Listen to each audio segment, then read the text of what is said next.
Hola. Hola, que tal? Como te poño? Un poquinho máis, como estaba pero do outro lado, porque vexo de cabeza abaixo, así. Vale, así? Un poquinho máis cara a túa dereita. Así perfecto, así. Que tal? Moi ben, e ti? Ben, tranquilo xa, por fin. Pois cando queiras, empezamos. Cando queiras ti. O pasado 19 de novembro, Daniel Chapela dimitiu do seu cargo como coordinador da Comisión de Cultura do Partido Popular de Galicia cun comunicado explosivo que causou unha grande conmoción. Nel, dicías, Daniel, boas tardes, que tal, como estás? Moi boa tarde, que tal, Diego? Como estamos? Pois aquí falando contigo, así que é un auténtico placer. No teu comunicado explosivo dicías que despois das eleccións autonómicas de febreiro na Consellería de Cultura sufriu diferentes cambios, como a chegada dun equipo claramente incompetente ou especialmente para tratar a área de lingua. Falabas de incapacidade para xestionar esta cuestión. Como tomaches a decisión de marchar e ademais así, a lo grande? Bueno, pois tomeina principalmente falando coa xente máis importante, non? Que a xente que te quere e a xente co que tes que falar destas decisións, non? E tomeina falando, bueno, especialmente cunha persona, non? Que sempre teño moi no recordo, con Gonzalo Lebredo, que era ademais vicesecretario de Novas Xeracións de Medio Rural e que dimitiu unhas semanas antes que a min, e co que pasei moitísimo tempo nestes últimos días pois falando de que decisión debía tomar e de como debía, sobre todo, artellala, non? E para min esta era a forma... Bueno, a mellor forma de comunicar a miña marcha. Como xa comentei, pois en diferentes espazos, non? E reitero, pois unha vez máis, pois tamén para min era importante que a xente xa consciente de que existe un sector profundamente galeguista e un sector conservador en Galicia, que non toda a xente é como se vende pois en determinados ámbitos, sino que existe unha xente pois conservadora, unha xente de centro de dereita que cree e que acredita no país. Acabas de darlle a volta a miña entrevista, iba a te preguntar sobre isto, era a última pregunta. Ti defineste como conservador e galeguista. Se digo que es un herdeiro da xeración da boina, pareceche ben? Bueno, eu non entro a valorar o que di a xente sobre o que eu son, non, eu non penso en boinas ou birretes, non? Que é esa forma de artellar a realidade que houve durante un tempo, pero para mí non é a forma actual de definir a realidade, non? Quero dicir, hai persoas que fan política desde Galicia, que é xente que antes identificaba co birrete, e hai xente que facemos política para Galicia, non? E que confiamos ou creemos que a política se debe facer desde o país e para o país, e que creemos que o maior orgullo pois sempre é pois artellar, propoñer, crear ideas que sexan positivas para o sitio no que vivimos, non? E que a nosa aspiración, como para moitas outras persoas, é dicir, porque aparte pois estes días foron maravillosos incluso por coñecer, non, máis persoas que comparten estas inquedanzas dentro do Partido Popular e fora tamén, non? Pero xente que comparte estas inquedanzas, persoas que o que creen é que debemos facer política desde Galicia para Galicia e exclusivamente pensando en Galicia, non pensando en que a nosa máxima recompensa é marchar, pois, para Madrid para facer política en Madrid, non? Para nós iso non é importante, en Madrid que tomen as decisións que consideren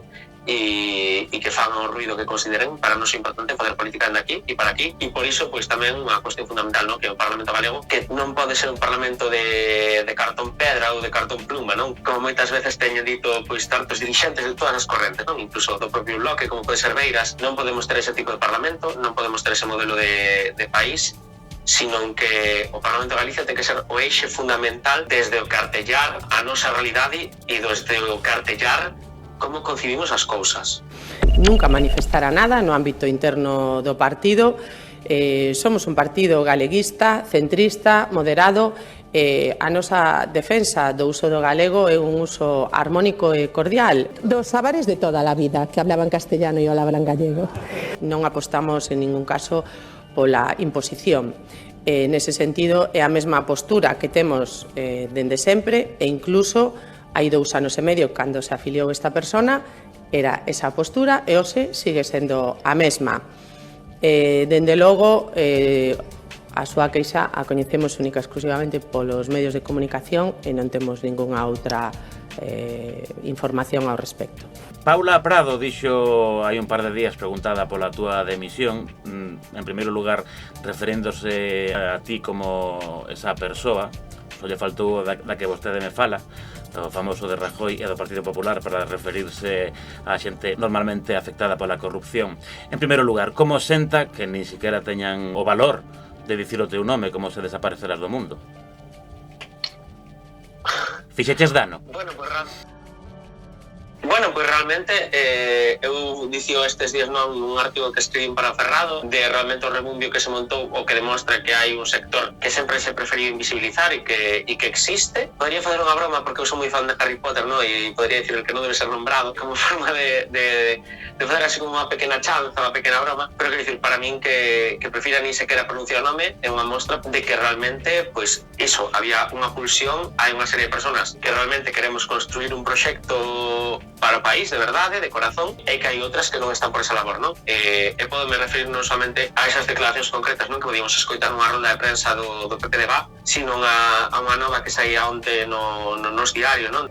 Ao redor das persoas que podían compartir inquedanzas comigo e que dicían que a elección da nova coordinadora de cultura do PPDB, a quen eu, pois, personalmente lle desexei moita sorte por unha comunicación privada, porque de verdade que lle desexo sorte, o sea, hai que ter moita valentía para asumir ese cargo e, polo tanto, pois, toda a sorte ao mundo, pero que dicía como é unha mensaxe cara a todas as persoas que lle mandaron mensaxes de ánimo. Digo, bueno, pois, non sei, a mí me parece unha actitude pois un pouquiño macarra, non? De enfrontar as cousas, e esa actitude macarra sumada coa actitude de ni sequera pronunciar o nome, bueno, pois, creo que non son eu quen ten que dar neste momento as explicacións, creo que neste caso é ela. Creo que neste caso é o conselleiro quen ten que dar explicacións, creo que son eles os que teñen que dar explicacións do que non están facendo, porque realmente a realidade é que non están facendo as cousas ben, e polo tanto terán que dar eles as explicacións pertinentes non a min, ni sequera a prensa, sino ao pobo galego do que están facendo. Na declaración de Paula Prado e de todos os dirigentes do partido que lle preguntaron, porque tiraron de argumentario claramente, todos e todas din basicamente o mesmo, dicía que ti non expuxeras nunca ningunha crítica a ese respecto de maneira interna. Eso é certo? Non, primeiro non é certo, e segundo, non hai maior sordo co que non quere escoitar. Non quero dicir mira, sendo moi totalmente francos, non?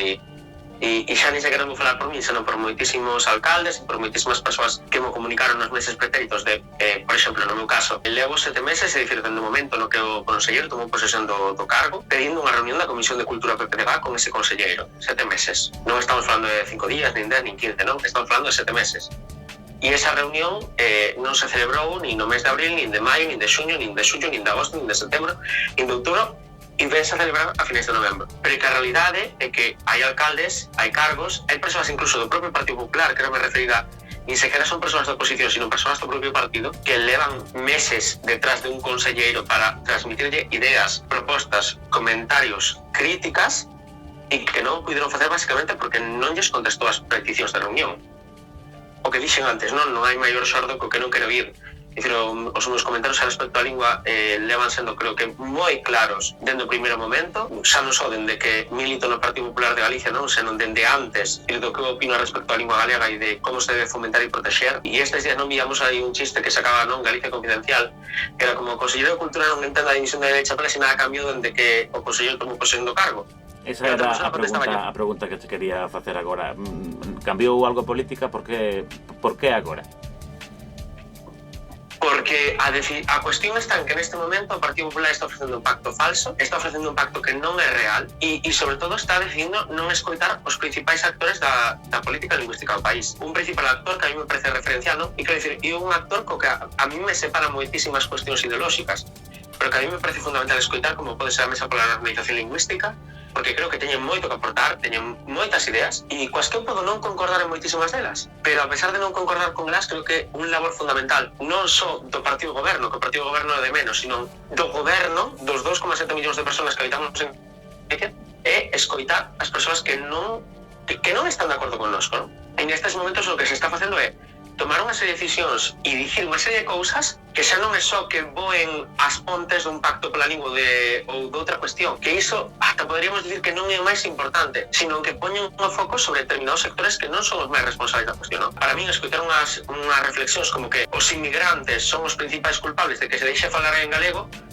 digo, hostia, é dicir, primeiro, estamos atacando a parte máis feble dunha cadea, é dicir, de entre todas as partes da cadea, poderíamos falar da cadea trófica, non? Se queremos tirar aí dunha visión naturista, pero tiramos non só diso, sino de todas as partes que compoñen o país, pois esa é a parte máis feble, a parte máis débil, pois estamos atacando esas persoas. E segundo é como, vale, poderíamos entender este argumento se un neno que hoxe nace en Vigo ou en Bueu, non? No meu concello natal, falase galego. Entón dicimos, vale, hai un neno que nace en Bueu que fala galego e os que veñen de fora non o falan, pero non é a realidade, non? Quer dicir, no instituto no que eu estudei hai uns poucos anos, non? Eu teño 25, entón non temos que retrotraernos demasiado. Nese instituto hoxe en día non hai galego falantes. É dicir, estamos falando de un centro de estudo no que hai por volta dunhas 1000 persoas, ningún deses 1000 falan en galego. O que nos temos que plantear cando saen estes datos do IGE e cando queremos galego fai unha concentración como do pasado domingo é, vale, fixemos determinadas cosas que non están ben, imos asumir,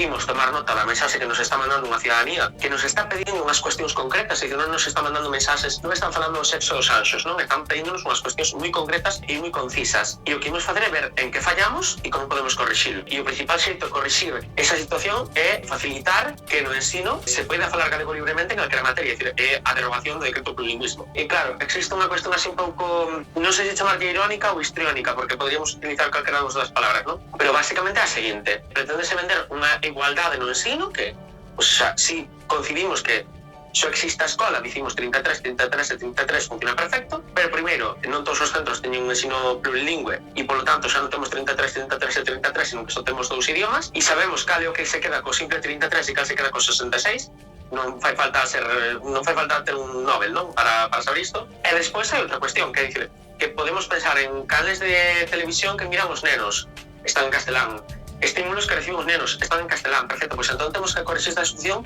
con estímulos positivos, é dicir, temos que corrixir esta situación dun xeito que se acredita na lingua. E se os nenos fora da escola están recibindo numerosos estímulos en castelán, nos agora como poder público que temos que fazer é compensar esa situación de desigualdade e darlle máis estímulos en galego que en castelán. E ese é o punto de partida, quero dicir. E aparte, para mí hai unha cuestión básica, é o punto de partida que estableceu a oposición, os principais, digamos, sectores sociais, e onte mesmo, non, víamos como o conselleiro da lingua se reunía co presidente da Academia Galega nunha xuntanza, e o presidente da Academia Galega, que creo que non é ninguén sospeitosísimo de ser, vamos, un terrorista lingüístico, o que pedía era derogar ese decreto. E vemos como todas as persoas coas que está falando están pedindo derogar ese decreto. E o único que non está sobre a mesa é derogar ese decreto. Bueno, pois temos dúas opcións, que é escoitar o que nos están dicindo e tomar medidas en consecuencia, ou practicar unha xordeira selectiva de me reúno, me saco unha foto, pero non vou asumir o que ti me estás dicindo. Esa é a realidade. Ti falas de xordeira selectiva, a verdade é que a Consellería, e sobre todo desde a Secretaría Xeral, están facendo un exercicio de malabarismo fascinante, asumindo estes datos, pero ao mesmo tempo dicindo que son malos, pero que tampouco son tan malos, pero que hai que relativizalos, e que, bueno, o de os 5 ou 14 anos os datos son demoledores, o que pasa que tampouco imos facer moito caso porque estatísticamente non é demasiado real, ou non se poden tomar eses datos ao pé da letra, porque como non se lle poden facer entrevistas aos nenos, e os nenos deben falar moito máis galego cando salen de copas por aí, ou non sabemos. Como valoras, sobre todo este tema, porque dentro de que a estatística é bastante mala, no caso do coñecemento, xa do coñecemento, unha cousa da que presumen moito, e do uso, porque falan de coñecemento, tamén de uso, pero entre 5 e 14 anos o coñecemento é bastante deficiente. Crees que desde a Secretaría Xeral tía Valentín García coñécelo e parece que falas con ele, atreveríame a dicir que lle tes aprezo persoal e que crees que está interesado no seu traballo? Crees que vai facer algo a este respecto? Crees que pode facer algo a este respecto? Bueno, eu a respecto aos datos, non? Os datos non é simplemente que os datos nos están dicindo, non? O coñecemento que teñen os nenos ou o emprego que teñen os nenos, sino que o que nos están dicindo non podemos ver solamente como unha perspectiva de actualidade, sino como o que representan de cara ao futuro. Dentro de 20 anos non temos falantes novos, non temos ningún. Esa é a perspectiva que nos están presentando os datos. E eu, bueno, pois, co coñecemento que teño e coas conversas que teño tido en moitas ocasións con Valentín García, creo que é unha persona extremadamente preocupada pola lingua, que ten un inmenso amor e un inmenso cariño á lingua, que sempre intenta facer o mellor posible. E a cuestión está en que, por moito que un secretario xeral queira facer mil cousas, e que creo que é o caso, non? De que hai un secretario xeral da lingua que ten moitas ideas e que ten moitas propostas, e non só iso, senón que é unha persona que estudou filoloxía galega, é unha persoa que traballou no ámbito da lingua, é unha persoa que participou da elaboración do Plan Xeral de Normalización da Lingua Galega. O secretario xeral traballa moitísimo pola lingua, pero hai unhas persoas por riba. E se esas persoas deciden que esa mensaxe nos escoita e deciden que o que o secretario xeral di, pois non importa, pois non vale de nada, non? En este caso, refiro a unha cuestión moi concreta incluso, non? Temos por unha banda un secretario xeral da lingua plenamente preparado e capacitado, como pode ser unha persona que estudou filoloxía galega para desenvolver medidas de política lingüística, e polo outro lado temos un conselleiro de lingua que a min alguén me terá que explicar en algún momento da miña vida, o sea, gustaríame que alguén me explicase que capacitación ten, xa nin falo nin da área de cultura nin da de xuventude, falo da máis preocupante, non? Que a de lingua, é dicir, que formación mínima, xa non falo de unha formación, unha filoloxía, pero falo dunha formación mínima, unha competencia mínima a respecto á área de lingua, é dicir, o que nos demostra, non? O conselleiro, xa non só coas súas accións, sino coas súas declaracións, é dicir, coas súas palabras, é dicir, o que se di é moi importante e sobre todo non é importante o que se di, senón como se di. E o que nos demostra é que é unha persona que non ten ningún tipo de competencia, non? É unha persona claramente incompetente para gestionar unha área como esa, que probablemente eu non o nego porque primeiro son veciño de Buno, da Estrada, probablemente foi un grandísimo alcalde para a xente da Estrada e hai unhas maiorías absolutas aí para observar e podería ser un grandísimo conselleiro seguramente en moitísimas áreas e eu non entro a cuestionar iso. Primeiro porque non é o meu papel e non me sinto capacitado para iso. Se eu non me sinto capacitado para cuestionar esa parte, non a cuestiono. Agora ben, a área que ela asume é unha área complexa, é unha área que nestes momentos necesita de medidas reais e temos a unha persona que non ten ningún tipo nin de preparación, nin de capacitación, nin de esforzo para gestionar a área, non? Outro día estaba lendo, non? Comentarios que a xente me mandaba despois da dimisión tal e me dicían, bueno, que temos un conselleiro de Cultura de Lingua que non debe pisar un teatro ata que foi nomeado conselleiro de Cultura de Lingua, non? Tirando así un pouco de ironía. Pero como non coñezo a existencia de ningún conselleiro precedente que fixera o contrario, ni sequera co xerente de Agadic, por exemplo. Non coñezo a situación previa de Jacobo. O sea, eu son de 1999, por lo tanto, como se pode entender, antes do 2018 tiña 18 anos e non podo valorar a etapa previa. Falaches xa con Valentín García, porque el falou públicamente hai un par de días e dixo que non falara contigo. Falaches con el xa? Non, dende a miña dimisión, pois non houve ningún tipo de esforzo por contactar comigo, nin por parte de Paula Prado, nin por parte de Alberto Pazos Cuñado, nin por parte de ningún deses dirixentes, non? Que supostamente, segundo declaracións que fixeron a medios, intentaron por activa e por pasiva contactar comigo, realmente ningún contactou. Eu tive unha chamada de Valentín xusto no momento no que se anuncia a dimisión. Eu nese momento, francamente, pois decido non contestar e teño que dicir que esta decisión de non contestar nese momento foi por o tremendo aprezo que lle teño, porque entendía que non era o momento, entendía que esa conversa que nós tiñamos que ter tiñan que pasar, había que coller aire, non? Digamos, pero en daquela realmente a mí ninguén máis me chamou, e de todas as chamadas que recibí dende o momento no que saiu a noticia de dimisión, a única chamada que non atendí en ningún momento foi a del nese momento e despois non houve ningún tipo de esforzo nin por WhatsApp, nin por chamada, nin por todas esas redes sociais non que existen hoxe en día, non houve ese esforzo. Por outra banda, tamén, a respecto das declaracións, non, que fixeron pois os diferentes dirixentes populares, creo que os motivos da dimisión están bastante claros, non sei que máis necesitan que explique, non? Creo que é bastante claro o que estou dicindo, a mensaxe que estou lanzando e ainda decían nun podcast, creo que era de Luces, hai un par de días de quen quiso escoitar Chapela escoitouno. Nestes días creo que se escoitou bastante clara a mensaxe e quen non quiso escoitar previamente, evidentemente non vai escoitar hoxe. Hai moitas persoas que non quiso escoitar previamente, hai moitas persoas que deciden pois non confiar ou non defender as institucións do pobo galego, como pode ser nomeadamente pois Paula Prado, non? Con esas declaracións que facía, non, nesa discusión con Miguel Ángel Santalices que ata resultaba un pouco pavera ou coñeira, non? Non, vostede non me deixa falar porque eu son do PP e Santalices Vieira lle contestaba de, mira, é que son yo creo un apuntador. O sea, a ver, de que me está vostede falando aquí nestas circunstancias? Perdone. No, perdone, no, perdone, non está usted no uso da palabra. Rematou a cuestión. No, xa rematou, por favor. Porque está retirado. Sí, está retirado, o retirei eu. Non o complique, xa está complicado. Eu creo que eu non o complico. Eu aplico o regulamento. Sí, xa lle deixei falar. Bueno, cun certo orden. No, por favor, eso non yo creo nin un apuntador, pero bueno, a ver. Bueno. En aplicación do regulamento, e se non, se ten algunha dúbida, eu lle agradecería que consultara cos servicios da Cámara, sí, que é o que ten que facer neste momento. Dinlle a palabra. No, sí. non me dou a palabra. Bueno, non por me favor, dou a palabra. si Señor presidente, non me dou a palabra. Dinlle a palabra. No, doulle a palabra señoramente. No, eu dinlle a palabra vostede non me dou a palabra, señor presidente, está grabado. No, vostede expresou a súa queixa. E eu consecuentemente dou isto por zanjao. Está zanjao este debate. Suspéndese o pleno. Bueno, suspéndese non, rematou. Para min é evidente tamén unha cuestión básica que non acredita nas institucións galegas que sai criticando ao Consello da Cultura Galega, o Parlamento de Galicia e a diferentes órganos que xa non é só que son órganos fundamentais da nosa autonomía de Galicia, sino que son órganos puramente estatutarios, é dicir, os órganos que definen o noso xeito de concibir a realidade, non? O noso xeito de concibir o país, que sai criticando esos órganos, é evidente que non quixeron escoitar todo agora e evidentemente tamén que non van escoitar, non? E nestes días, ademais, digamos como agora, dicían que se iban a presentar moitísimos concellos mocións sobre a lingua para que os concellos asumen o pacto pola lingua.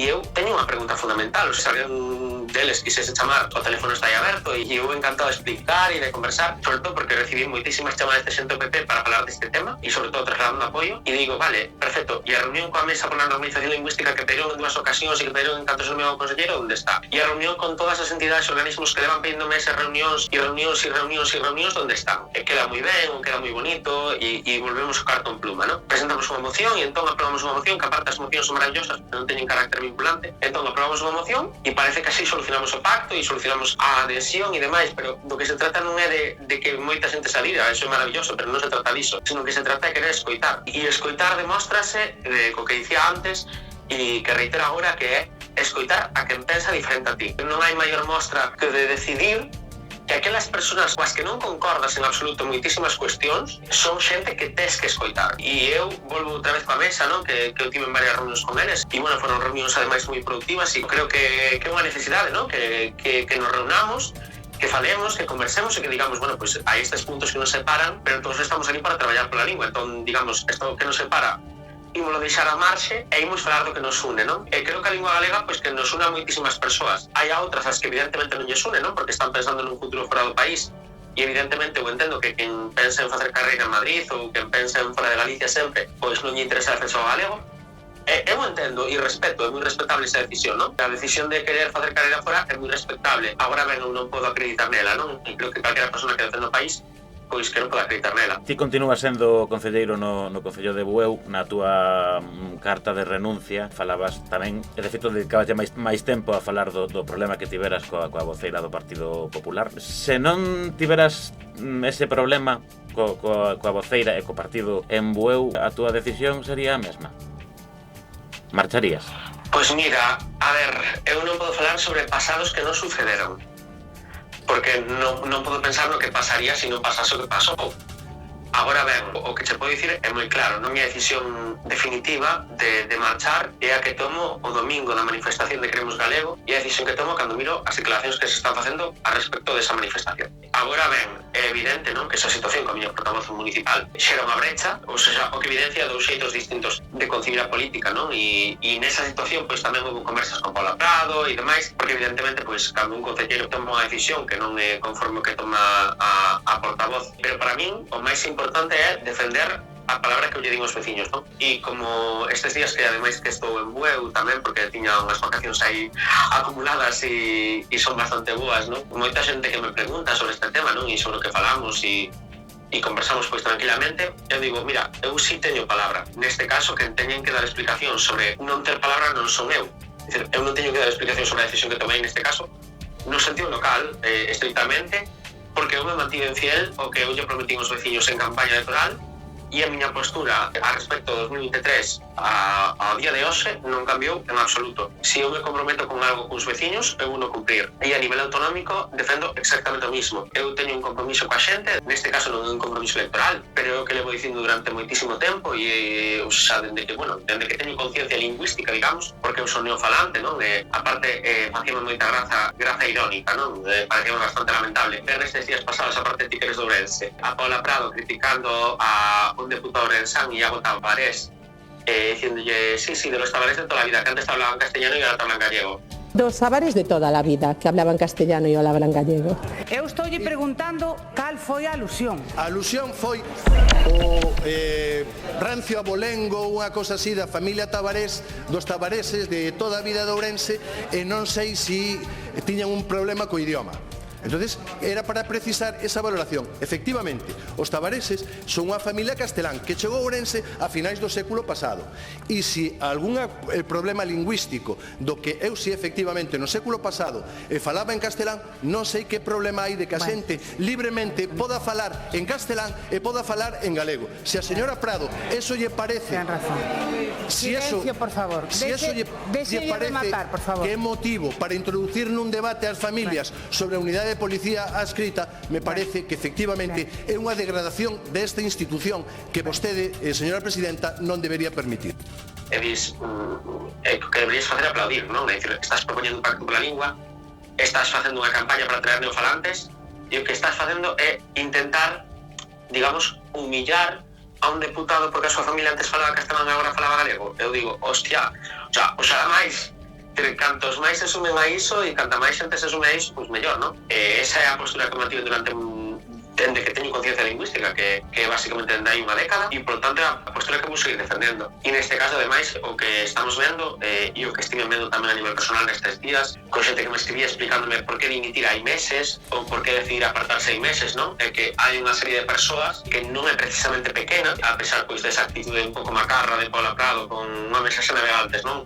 Mensaxe de que quen apoia tal, pois... Un pouco macarra, un pouco sutil, bastante macarra, quero decir, é a fontaneira do partido. No, sí, pero como dixen nunha declaración, hai cousas que non se din, simplemente porque non se din xa está, non? Pero é que dicir, de esas persoas que falaban comigo, e como hai unha serie de xente que segue acreditando no país, non? É xente, pois, de centro-dereita e que cree en Galicia e que cree no potencial de Galicia e que non está pensando fora, donde hai o telón de grelos, non? Este concepto maravilloso, telón de grelos, pois hai unha fronteira e, mira, o que pasa do telón de grelos para fora a mí non me interesa, o que pasa dentro. E tamén, bueno, pois o que comentaba o meu compañeiro, non? Gonzalo Lebredo, que tamén dimitía, non? Hai unhas semanas, nunha dimisión que pasou bastante máis desapercibida que a miña no caso, que era vicesecretario de Nova Xeración, é dicir, que non tiña un cargo baladí, é dicir, non era un concelleiro dun concello pequenísimo e que ninguén se fixou, non? Era unha persona que estaba na estructura de Nova Xeracións do PPDG e que decidiu dimitir e que eu coñezo perfectamente os motivos, non? Polos que chegou esa decisión, porque aparte tivo unha decisión máis meditada incluso que a miña, e a miña durou meses, non podo dicir canto durou a del, pero que ha de seguir defendendo aquilo no que creemos e sobre todo tamén explicar, non? E trasladar, que para mí é o máis importante, non? De todos os acontecementos que se foron producindo, que a xente sexa coñecedora, que a xente entenda que hai unhas persoas que somos profundamente galeguistas e que, polo tanto, detrás da palabra profundamente galeguista hai unha serie de cousas, non? Que confiamos en Galicia e que non pensamos que necesitemos de ninguén de fora, sino que temos un potencial, vou tirar agora dunha ironía moi sutil, un potencial de la hostia, que dirían algunha persoa, que temos un potencial de la hostia como país, que temos un potencial de la hostia para facer moitísimas cousas e que, polo tanto, que non necesitamos de nada de fora, non? E que, aparte, que isto non é algo que poidan defender partidos como Bloque, co que a mí me separan, pois, moitísimas cousas, sino que hai persoas que defendemos tendo unha visión conservadora ou liberal da realidade galega. E reitero, o que comentaba antes, por concluir esa intervención. Cando esta decisión miña comunicada xera o, digamos, non sei dicir revuelo ou eco que xerou, que foi enorme, ou seja, e que a mí incluso me sorprendeu tanto eco alrededor desta decisión. Ese eco que xerou é porque o que se está demostrando é que non é un chaval que se vai e ya está. É que está claro que hai unha serie de persoas tamén que xeran aí unha serie de friccións ou unha serie de tensións, non? E aí, pois, hai unha cuestión básica, non? Que é que haberá que escoitar, e para mí é fundamental, haberá que escoitar o que a xente conservadora que defende Galicia, pois ten que dicir, e nada máis. Para concluir, xa pensaba rematar con isto, é a segunda vez que faz referencia a este sector dentro do Partido Popular que cree no país. Isto significa algo? En que sentido? Explica a pregunta. Ben, non quería ser sutil. Vas a abandonar a política? Se sumas as dúas preguntas, o mellor entendes a pregunta. Se sumas as preguntas, entendo a pregunta. Primeiro, eu nunca dixen que abandonase a política, dixen que abandonaba un partido. Eso como punto xa fundamental, eu nunca dixen que fose abandonar a política. eu agora mesmo que estou trasladando non a toda a xente coa que falei nesta semana e coa que probablemente me siga falando, porque a verdade é que as chamadas, o sea, non cesaron nin hoxe, e estou super contento que levemos media hora falando por teléfono e entran moitísimos WhatsApp, pero ninguna chamada, non? Xa está como un pouco máis tranquila a cousa. Agora mesmo que hai que coller aire, coller tempo, coller espazo, e con iso estou dicindo moitas cousas, creo. Fai falta que fagamos iso. Creo que precisamente marchas como a de Gonzalo e as cousas nas que está traballando neste momento demostran que hai que coller tempo, e que o tempo é unha ferramenta fundamental para calquera cuestión, e non teño nada máis que dicir. Pois creo que é unha maneira estupenda de rematar esta entrevista. Moitísimas grazas, Daniel, polo teu tempo. Foi un auténtico placer. Eu non quería roubarche máis de 10-15 minutos. Levamos xa máis de media hora falando. É o que seguiría, realmente, porque é un auténtico placer falar contigo. Moitas grazas e sorte no futuro. Moitísimas grazas a ti, de verdade, por este tempo compartido.